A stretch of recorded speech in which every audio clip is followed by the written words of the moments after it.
folks? We are back for the Thrive City podcast, and we are in season 2. Season 2, episode 2. That's right. Hey, you know what I just realized? What? We didn't actually introduce ourselves or say who we were in the last one. We didn't? No. Yeah, go ahead, though. You want me to introduce myself? Go ahead. He wants me to introduce myself, y'all. Well, I mean, my name is Saryta. P-Reed. I knew you were going to do it. I knew it. That's why I was like, I knew you were going to do that. And I get the awesome joy and privilege of being a lead pastor at Thrive City Church. Come on. Greater joy and privilege is being your wife. Come on. You know, so blessed by the husband that you are. Yes. Favored. Come on. I know it's the other way around. You know, you're favored by God because of me. Yeah, I am favored by you. But I'm the best thing that's ever happened to you as well. Praise God. Amen. I wouldn't deny that. Come on. And who are you? You can tell folks who you are. My name is Pastor Greg. PG is what they call me. PG. No, I'm just kidding. Bishop. I get a lot of different names. A lot of different names at this point. Yes. Yes. But me, I go by PG. That's what I you do. enjoy. Yeah. So we're welcoming you guys back to our podcast. We're excited to be here. Excited to be in a season 2. Yeah. Excited to do what we normally do, and we usually talk about and we do episodes that talk about updates and what's kind of going on with this church plant that we're doing. First year of the church plant. Do you still call it a church plant? Absolutely. Like, even though it's already been planted? Yeah. Like, because it's not a seed anymore. It's, right. It's been planted. So what, do you call it anything different? I still would call it a church plant because we're in the first year. And even like, I still would call it like this was a church that was planted just recently. So. All right. Yeah, our church is still a baby, y'all. We're still a baby. 6, 7 months. I can't with you. You just gonna keep doing that, aren't you? I am. I can't. The kids teach me things, and so, you know, I got to be relevant. Okay. Yeah. Okay, we can keep the relevance. I don't know what I was getting ready to say. Revelation is what she was going to say.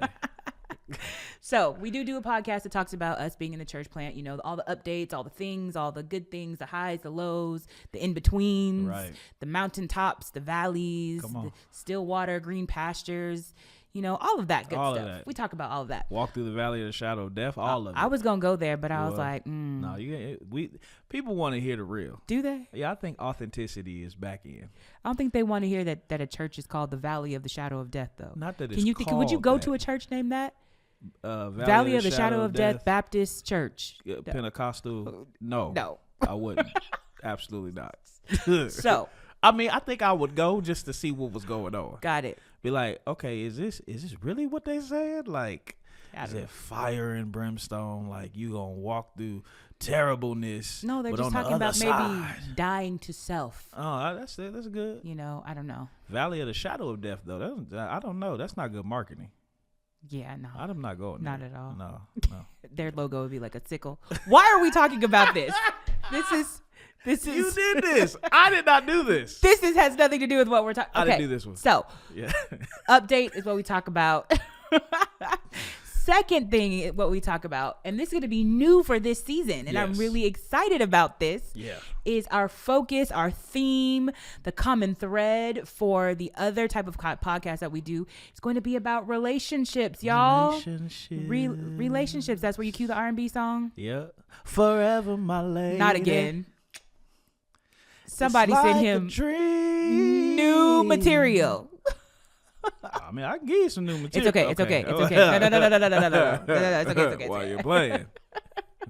All right. So in this particular podcast, that is actually what we're going to be talking about today. Relationships. That's going to be the idea, the theme of the podcast today. Okay. And I'm really excited about the topic. I like topics like this, you know, movies that kind of have this feel to them and whatnot. So have you ever, I'm going to ask you this question. It's not the question of the pod, but this is just talking about the title or the idea of today's talk. Yeah.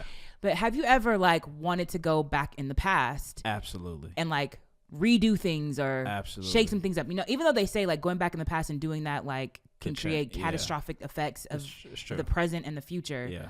But have you ever wanted to do that? Well, just, you know me, I love movies. Yeah. And some of my favorite movies are movies like Deja Vu. Okay. Back to the Future. Yep. Time Traveler's Wife. Like stuff like that. Yep. I love.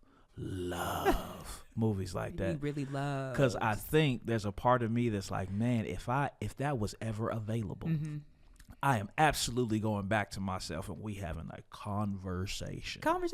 Absolutely. Yes. So I definitely would want to do that. Okay.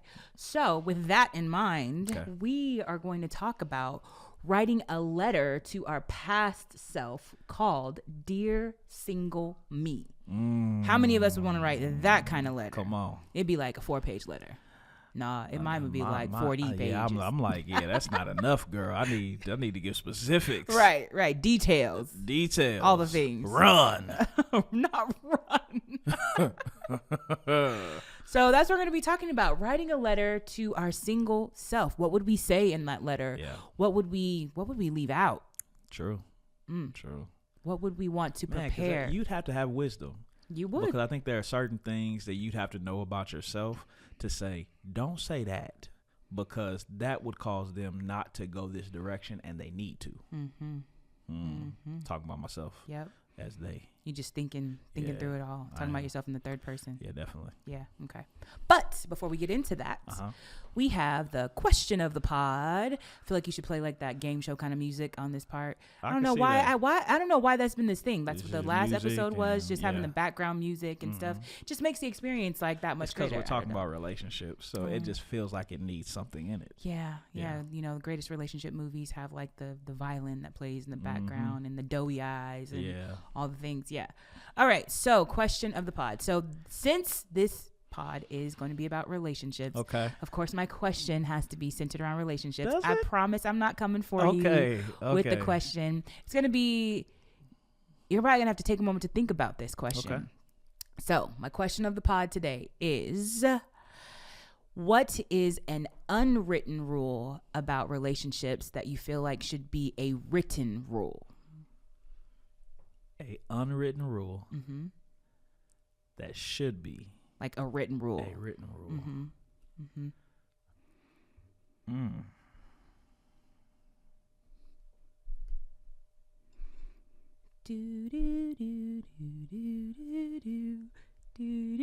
So I don't know if this is this an unwritten rule? I'm not actually positive. Okay, go for it. But I just don't think like siblings or best friends should date someone that somebody else dated. Okay. Is that written or unwritten? I don't know. I could say that's probably an unwritten rule, because I don't think people necessarily follow that as like the law. Yeah. I think siblings, absolutely. Okay. That's can be a little interesting. Can be. I'm gonna say it that way. It can be a little interesting. It's kind of like don't date your cousin. I think it's also depending on how far the relationship went as well. Why are you like this? I don't know. I don't understand. I don't know. I just think it can create some awkwardness that relationships are going to have so much awkward to them when it comes to. There's already comparison, and now you're gonna be comparing. With, that's rough. Are you anything like your brother? That's rough. I always wanted a brother. I don't know why I'm singing today. Like it's a thing. I don't know. It's just we talked about Disney last episode. I guess it's just this in you right now. I just think it may be. Listen, I'm not saying this is law. I'm just saying I think that there's a wisdom behind it. Is there anybody in the Bible that dated a sibling? Well, I mean, you have like when they came and they asked like, well, if this brother died and this brother died. Yeah. I mean, that was kind of like cultural though. Cultural, yeah. Like if the husband died. I'm glad we got rid of that. Yeah, I'm really glad we got rid of that. That I think that was the only one that really came to my mind. Okay. I also think. I'm answering the question again. I knew you were going to have two answers. That's so funny. I said to myself, I should probably let him have two answers because he was already going to have two answers. Yeah, don't pay attention to the first answer. Second answer is I think this whole notion of who pays for a date, like a first date, I think it's a little dumb. Yeah. So you're actually saying that actually I think that times past that was a written rule, so you feel like it should be unwritten. Has to pay for the date. Yeah. I honestly feel like, why does it matter? If the guy wants to pay for the date, he does. But I think the mentality should be, I'm gonna pay for my own food. Yeah. Like if I was going out to eat right now, I'd be paying for me. And I think sometimes there can be this expectation of, if you don't do it, then I'm gonna get in trouble. I think I'm gonna get in trouble this whole season. Uh-oh. But I think there's this. You getting started early. This whole thing of like, you want husband too soon. You want him to treat you. See, when we go places, we pay because it's our money. We'll probably talk about that in this season at some point. But I think sometimes the problem with a lot of relationships is that they start acting like husband and wife too soon. And husband and wife is for husband and wife. Yeah. It's for, I know this is the person, I'm in the engaged season. And so I think this whole thing, because I've been listening to it online, and like if he don't send me money to get my nails done for our first date, he ain't a man. And I'm like, not first date, girl. I'm looking at this stuff and I'm like, who are these people? Right. I'm not sending you no money for your nails on our first date. Come on. Your nails should be done for the first date.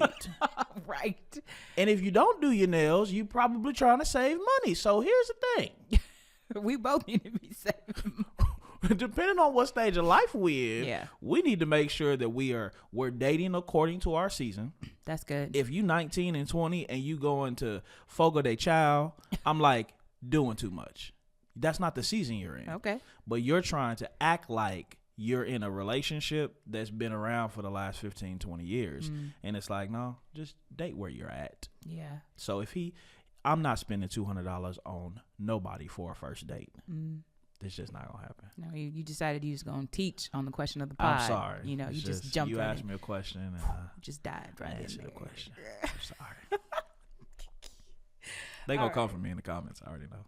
Yeah, it's okay. They're gonna come for you in the comments. Yep, I'm married for 20 years. Totally. All right. So, topic of the pod today is Dear Single Me. Okay. What would you write in a letter to your single self? What would you say? So much. So we said we're going to try to not have this be like the extended version. Right. This is the condensed. Right. Give it to him 30 minutes. So we have three things. Three things. Three things. He a preacher, y'all. 3 things. 3 points. 3 points. 3 things that you would write to your single self. I'm sure it probably is difficult to think of just 3 things. Like hone it down into 3 things. Mine wasn't too hard. I wrote mine down quickly. Came up to him quickly. Yes. Okay. All right. So the first thing I would tell single me is to get counseling. That's a good one. Jesus and therapy. Jesus and therapy. We believe in it. Now here's the thing. So many ways I can go with this, but let's just say it this way. I think sometimes it's good. You actually talked about this past Sunday. We believe in the power of God. We believe in deliverance. We believe in prayer. We believe that it has power. We believe in laying on the hands. Yes. We believe in all of those things that Scripture talks about. Yep. With that belief, though, we also believe that you can come down to an altar, get prayed for, get delivered, spit, sweat, be greasy after someone anointed you. You know, after you said that on Sunday, I said, I think there might be people in the room who are like, what do you mean be greasy? Be greasy. So they don't pour the oil on you, all those things. And I've just been in church long enough. I'm about to be 40 years old, and I've been in church all my life. Come on, 40. Come on, and I'm looking forward to turning 40. I'm looking forward to turning 40. But I've been in church long enough to see that dynamic play out, and people don't change. Like, they don't. And, I mean, I'm not making fun of this. I'm just saying they do. There's all this, like, these antics that happen in many cases, and you see that same person 10 years in the same church, coming to the same deliverance services, and their life really hasn't changed in a progressive way. Yeah. And I think the issue with that is that while some things do come out by prayer and fasting, the Bible also says that there is safety in a multitude of counsel. Absolutely. Yep. And I think that we can so over spiritualize to where we think that the church is the answer. to all the problems, when sometimes the church needs to be humble enough to know that there are some things that God put in counselors and therapists that also are a part of our process of deliverance. Absolutely. And so I've been in the prayer lines. I've had people lay hands on me. But that didn't change some of the mentality, some of the trauma, some of the responses, the cognitive biases that I had just with how I grew up. It didn't change any of that. And so I had to do my part in making sure that it wasn't just about getting prayed for. Yeah. But we've met with who we call the parents, and they've counseled us. We've had conversations with many people over the years for our marriage as individuals. We've gone to actual We've counseling. gone to actual counseling. Intensives. We've done an intensive. Yes. All those things and there were things, and here's the thing, there were things that the counselor got revelation about that helped me to understand myself better. Yeah. He wasn't a pastor. He wasn't a minister.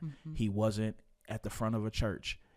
He was sitting in a chair talking to me, and he heard about my past. He heard about my trauma. He heard about how I grew up, and he was able to diagnose something that in the 38 years of life, no one has said. Yeah. I think we have to remember that we have a flesh that we live with daily. Yeah. And our flesh, it's the fallen nature. It's the fallen nature part of us, right? Yeah. And so with that being a fallen nature, that there are just some mental diseases that occur to our mind, not our spirit, but our actual mind, where the synapses are not firing the way they're supposed to, where we've created certain neural pathways because of experiences or trauma in our life. Yeah. And so because of that, that may not be a certain pastor's expertise. Now, don't get me wrong. If somebody's went to school for counseling or psychology and stuff like that, and they're a pastor, they got that great. In their tool they do. But I would say the majority don't. I mean, I think that we can give advice based on our experiences, but there is something about someone who has gone to school to study the mind that is able to help bring revelation. And I'm not just talking about spiritual revelation, but just revelation to say, the reason why you're operating in these certain patterns is because you're thinking this way, or because of this, maybe this disorder, or, I think that some of the things that kind of make me afraid when going to church, when you're talking about like coming to the altar or getting prayed for, and again, not bashing anybody, but it just makes me concerned and afraid, is when people leave with the belief of, I don't need to go take my medication anymore. I don't need to do those things anymore. And it's like, so we have doctors for a reason.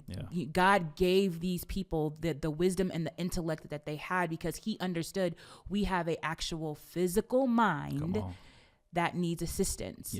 And so I think we have to be careful to not be so extreme on one end. I'm not saying throw the baby out with the bathwater. I'm just saying don't be so extreme, and understand that there is a need for people who have taken the time to go to school and study the mind. It's not or, it's both. That's a message we always give. It's like, anytime you find yourself on one side of the road too much, you're probably going to miss it. It's the place of balance that usually is where you're going to get. It's grace and truth. It's the balance between the two. Now I'm gonna mess somebody up because somebody's like, "Where's that at in the scripture?" Just like and that. And they said it just like that right there. And I'm gonna give you something super practical.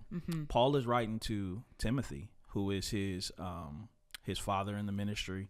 And he tells him, he goes through this list of things that Timothy needs to do.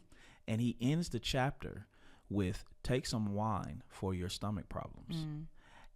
So we're talking about probably the most intellectual, most spirit-filled person in Paul. And he didn't say, go to the elders or come to me and let me lay hands on your stomach. He says, take a little bit of wine for the problems that you have with your stomach. He gives him something very practical to do, and it wasn't solved by prayer, supplication, or fasting. And that's Paul saying that. So I think we can even see, if we wanted a biblical narrative to concretize, and to make that concrete, and say concretize, that principle, that would be it. It is. Okay. Absolutely. You good for that. I know. So some things that I wish I would have said with counseling is learning not to hide, because I was taught to hide from a small child. Exposing myself. I have a hard time with exposing my own weaknesses in a narrative that I don't control. And I realized that about myself.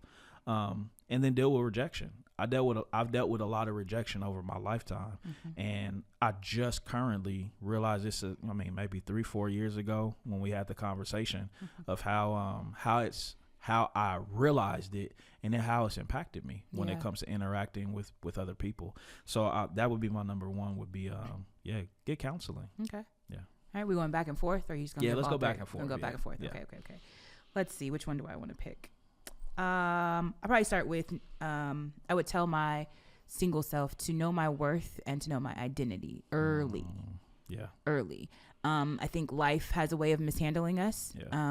I think that those that raise us or those that play like a guardianship type role in our life, they're working with the tools that they have. Right. They're working even with the life experiences that they had. So if they did not have know their worth or even know their identity, then they don't have that much to pour into the next person, the next generation.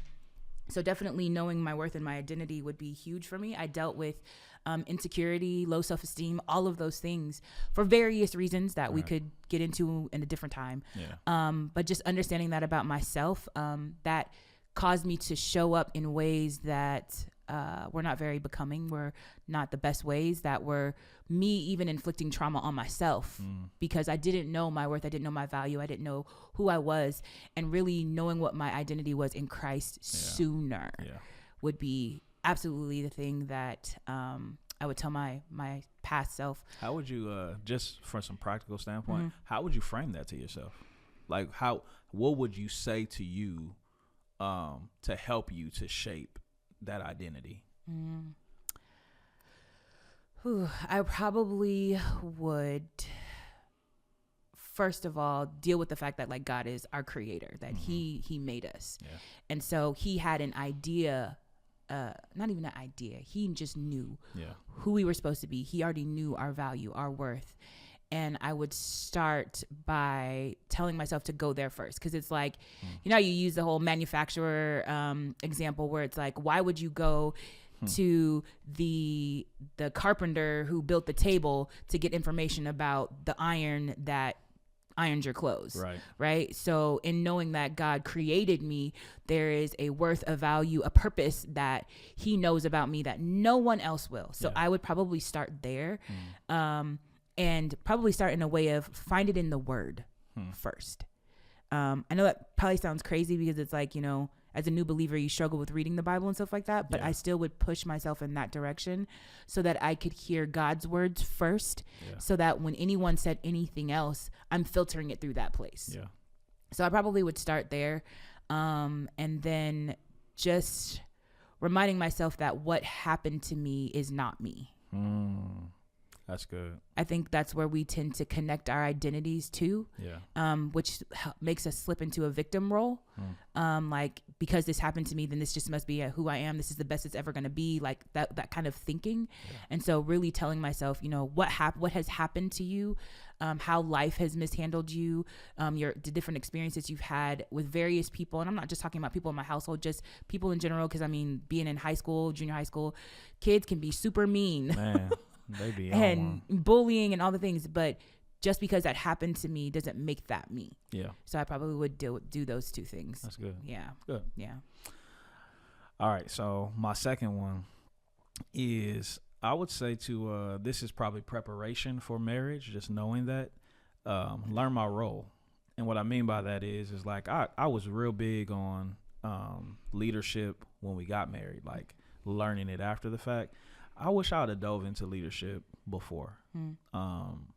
But that while I was always in leadership in church from a very young age, we didn't get taught a lot about leadership. It was more, I think I'm a very observative person. Like, my name means watchful. And so I watch a lot. And so I think I pick up a lot just being in atmospheres like, okay, that's how he handled that situation. That's what he said before the message started. So many times people be like, man, you're so like well put together. And it's like, I just paid a lot of attention to people and was prepared most cases for different atmospheres. But no one actually was like, hey, go read a leadership book. Like, that those are options.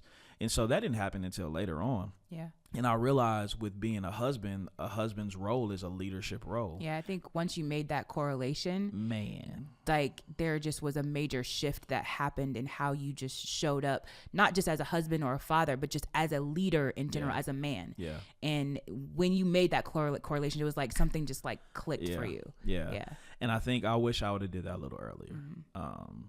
I got married at 20, so wasn't a lot of earlier for me, but I just wish like high school that someone would have sat me down, because many people saw the gift of leadership in me, but I just don't feel like anyone took the time to really cultivate the leader in me. My dad was really good at cultivating the preacher, the pastor that he believed I would be one day.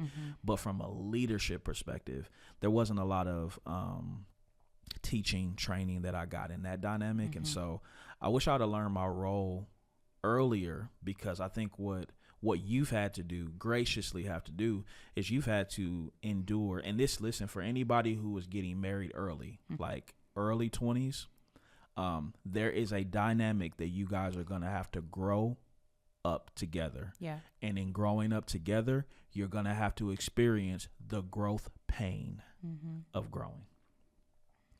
And I think some people, they're looking for a 27-year-old to have a 37-year-old mentality, and it's like you can't skip steps. Yeah, like there's even if you're mature, because I had to grow up quickly, I had to mature fast. It doesn't matter. There's still going to be things you have to go through in order for you to just grow in certain areas.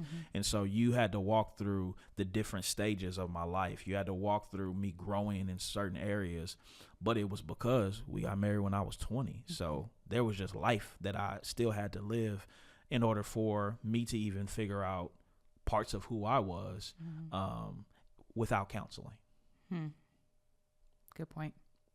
So I think that dynamic I wish I would have learned more, because I took you through unnecessary pain at times because I just wasn't informed about my role, my effect, how my decisions would impact you. So, yeah. I want to kind of change your narrative a little bit. I want to change a word you just used. Come on, encourage me. Stop it. You said unnecessary pain. And I get what you mean by that. But I think one of the things that I've learned, hindsight, which pretty much what we're talking about, dear single as our past person, is that while you may categorize it as that, it really helped to cultivate the purpose we're walking in today. Because we understand that a big part of who we're called to is to help build stronger relationships, is to help, how we talk about that. We believe that a lot of the issues in marriage are issues that are single issues that are now unmanageable in marriage. So that's why we have a passion for ministering to the singles as well, to help, build them up and prepare them for marriage or for their future. And so I get your dynamic of saying it was unnecessary, but I believe that it wasn't wasted. Yeah, that's good. It definitely wasn't wasted. Good. So I just wanted to affirm you in that, because I think we can use words and they can make us feel like we were a burden. And I get, but I just wanted you to really hear that from me, to hear that while you call it unnecessary, I feel like it wasn't wasted time, and it has really helped to cultivate who we are today and our ability to have a well-rounded ministry, a well-rounded tool chest to minister to others. That's so great. Thank you so just much. wanted to share that. Appreciate that. Yeah. All right. My number 2. Yep. Is going to be your significant other, or your significant other, I guess my single self, your significant other does not complete you. I think for myself, I was looking for love from a man because of the struggle and strained relationship I had with my own dad. And so with that, I was looking for them to complete something in me that my dad was supposed to complete. Wow. And that wasn't their job. It wasn't their job to do that. So really what I would tell my single self or my younger self is to find that healing in God, to find that healing in counseling, to find that healing in community, but not in a relationship, not from a significant other. And I say that from both ends. I know I'm not a man, but same thing to men. Don't look for that in your significant other. Right. Only God can do that. And, we've kind of been talking about that in the relationship series that we've been in at the church, is just really understanding that as humans, we can help. Right. We can walk alongside the journey. We can support. We can do those things, but we don't have the juice to heal. Come on. When Jesus healed, when the disciples healed, it was because the power of the Spirit of God was in them that allowed the healing to take place. Yeah. And so for me, I think I was looking for things in people that they could never give me. And so I was trying to make things happen. I was making decisions and giving parts of myself in an expectation to get what I needed back. And it never happened.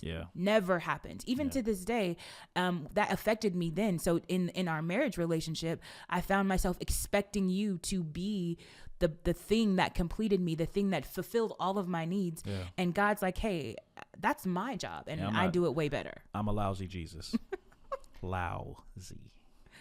So I would absolutely tell my single self to know that and get the healing from God first. Don't be so quick to jump in a relationship expecting that to do that or be that or fulfill you in that way. It never will. It'll always end in disappointment. It could be a great relationship, right? Great relationship, but it's never going to fulfill you the way God does. I've heard it said that if you're not fulfilled before marriage will not fulfill you. So you'll still be searching. Yeah. Even within your marriage. And you'll start to wonder, like, something wrong with my marriage. And it's not. You could have great spouse, great marriage. You guys are growing together, doing all of the things, and still feel an emptiness if you're not allowing God to fill those spaces first. That's good. What you get from your spouse, what you get from relationships should just be overflow. Yeah. I think I've heard you say it before. I'm probably going to mess it up, but you said it's something that's in specific, it enriches. Yeah. Yeah. Yeah. You talk about like how when you look at like products on the shelves, like food products, and it talks about it's enriched with vitamin D. It's enriched with this. It's enriched with that. Yeah. That's what marriage is supposed to be, an enrichment. It's not supposed to be the source. Yeah. Okay. That's good. So listen, we actually time wise, we're probably where we need to stop at this point. So I'm gonna make an executive decision here. Okay. We're gonna come back with part 2. Oh. Of Dear Single Me. Okay. And we're going to give them like 1 or 2 more. All right. So that we don't have to rush through it, because I think people want to hear these processes, and it adds value 20 years into a relationship. And we've said it, like some singles are like, we don't want to hear from y'all. Y'all been married for a long time. Y'all can sleep with somebody. Y'all got a boo. You can hold somebody. We can't do that. You don't know what it's like. And I'm like, actually, a married couple can probably give you so much more, because they've stood on the top of the hill and they can see both sides. They can see what single life was like, and now what marriage looks like 20 years in, and how their single life has affected their married life at 20 years.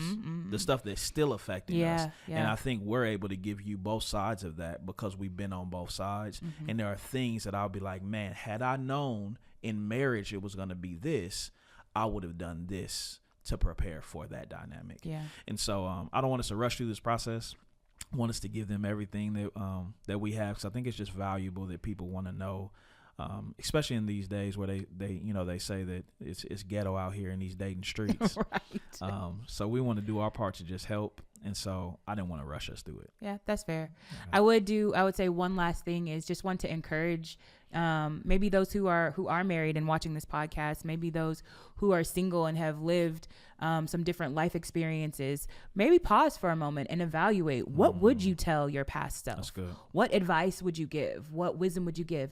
And as you begin to write that out, think about someone in your life that has not started the journey or is just beginning the journey, and share some of that advice, some of that wisdom with them. So good. Our job is not to just receive for ourselves, but as God pours into us, we're also supposed to pour out. And as we empty what we have, God will continue to pour into us and fill us up again. So just an encouragement for somebody to spend some time and say, what would I say to my single self? What would I say to my younger self that would have made the difference in my current or for my future? All right. Can I balance that out a little bit? Sure.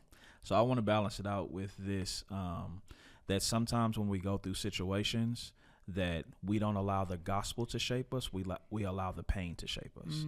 So even when you're looking back, you have to be careful, because how you look at a thing determines how you live through a thing. and your perspective about it. So I've seen some people go through a divorce, and then they'll give the advice to someone else that says, make sure you got some money stashed up on the side just in case this happens again. Good point. And that mentality was birthed out of pain. Mm-hmm. That's not scriptural. Yeah. And so while you're walking through this process, whatever advice you write down, make sure you can filter it through the Bible. Mm-hmm. If you can't find that advice and that principle, that mentality in the Word, then you've allowed pain to shape your perspective and not God's Word to. Yeah. And so I'm encouraging you to do what P. Reese said, because I think that's valuable. We do that with our kids. We do that with a lot of people. We tell them our experience is what we learned to try to help them, or you said it on Sunday, not to have to bump their head through experience, but they can learn the principle through teaching. But on the other side of that, make sure that what you're passing down isn't generational curses. It's actual generational blessings. That's good. Yeah. Love the balance. Yeah, man. We preach the gospel of responsibility around these parts. Come on. Well, we want to thank you again for joining us for another podcast episode, Thrive Pod. And it's always a blessing to have you guys listen. If you're here with us to the end, put something in the chat for us. What stood out to you? What was like something like, that was a highlight for me. That really stood out. We'd love to hear your comments. But remember, till next time, you were not designed to survive. You were designed to thrive. See you on the next one.